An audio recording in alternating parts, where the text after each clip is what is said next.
سلام دوستانی عزیز، عین حال ما در مکتب سامانیان قرار داریم که در شهر دوشنبه قرار دارد و در اینجا 450 نفر کودکان افغان تحصیل میکنند. این مکتب خطر داشت که بسته شود، لیکن دوستانی ما از سازمان سپیریت آف امریکا مبلغ گذاری کردند و ما آمدیم که با رضاکاران افغان و تاجیک و امریکایی این مکتب رو باز هم زیباتر گردانیم و ببینیم که از دست ما چی میآید.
ما منت دارم که دانرهای امریکایی توانستند تا درهای این مکتب را باز نگاه دارند.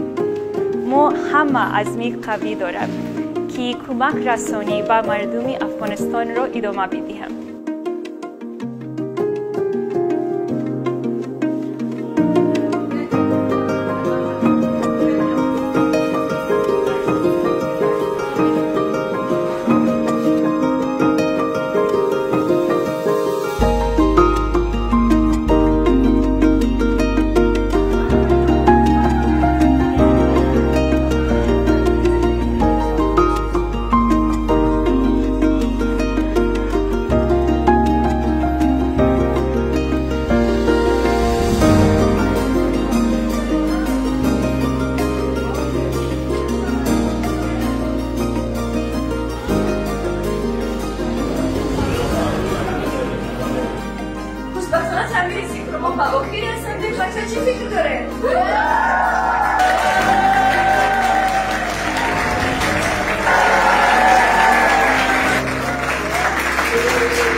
برو نکریزه ریزه پشت چشمی تیریزه، از غم هجرانی تو اشک چشمانی من بریزه.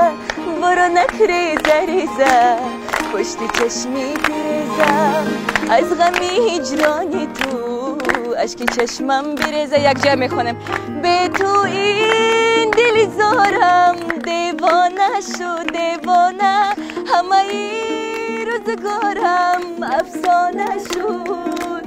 به تو این دل زارم